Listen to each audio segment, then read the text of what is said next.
Sir, please, let me help you. The traffic here is terrible and nobody's stopping. Just take my arm. I promise I won't let anything happen to you. 25-year-old Meadow Sinclair's voice was gentle but firm as she touched the elderly man's elbow, watching him stand frozen at the busy intersection of 5th and Main, his white cane tapping uncertainly against the curb. Morning rush hour roared around them, cars honking, people rushing past without a glance, the city moving too fast to notice one blind man struggling to cross the street safely. The man turned toward her voice, his clouded eyes beneath thick glasses searching in her general direction. "You're very kind, young lady. Most people just walk around me like I'm furniture. I've been standing here for 10 minutes trying to find a gap in the traffic."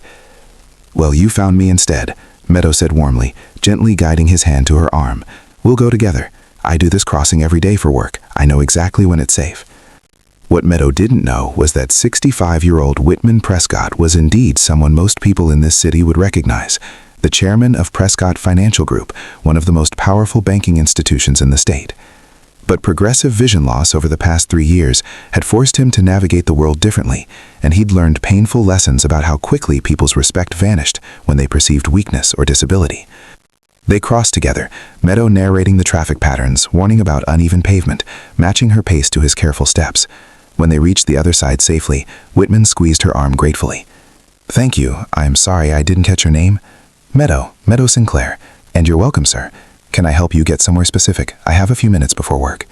"I was trying to reach the medical building 2 blocks down," Whitman admitted. "Eye appointment. My driver usually accompanies me, but he called in sick this morning, and my son—" He paused, something painful flickering across his weathered face. "My son was too busy with meetings to help." Whitman's heart ached at the resignation in his voice. "Then I walk you there. I work at the cafe just past the medical building anyway. It's on my way." As they walked slowly through the morning crowds, Whitman told him his name was William, keeping his full identity private, curious to experience kindness from someone who had no idea who he was or what he could offer.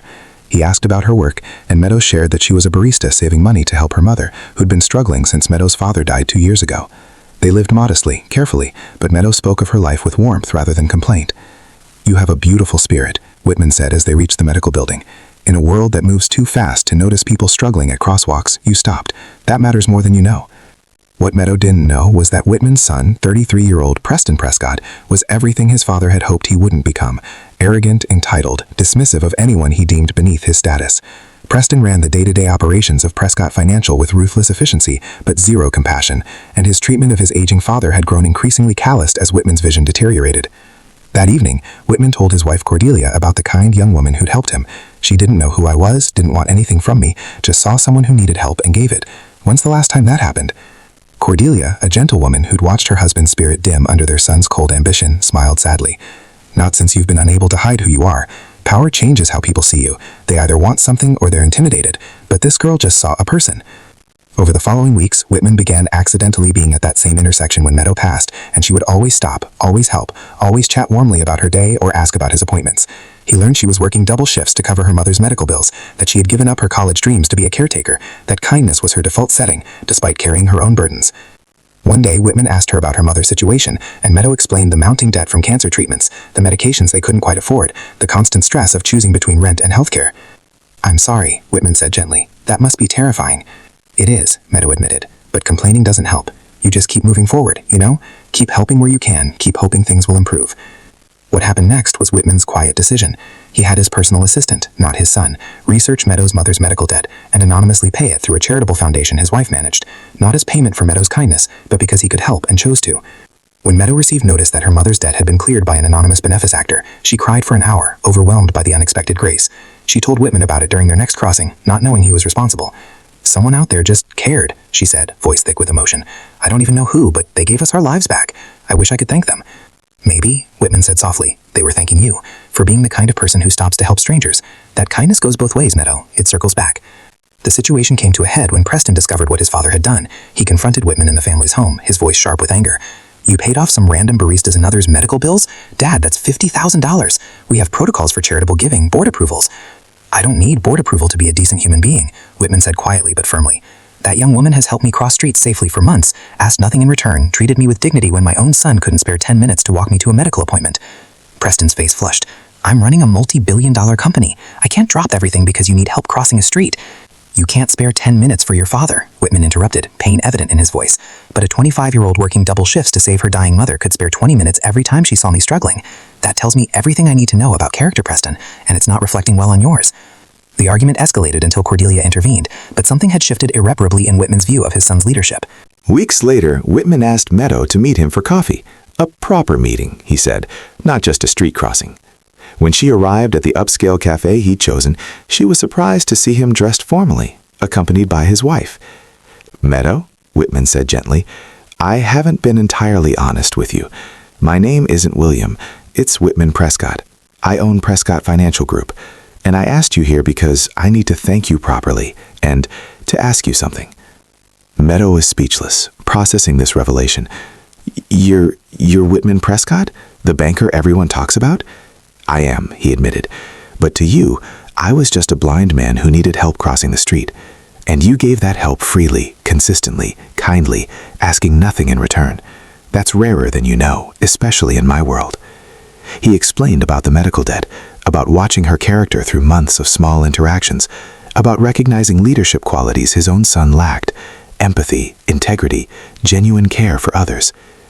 "I'd like to offer you a position in our company," Whitman said, "in our community development division, working on programs that help families like yours access financial resources and support.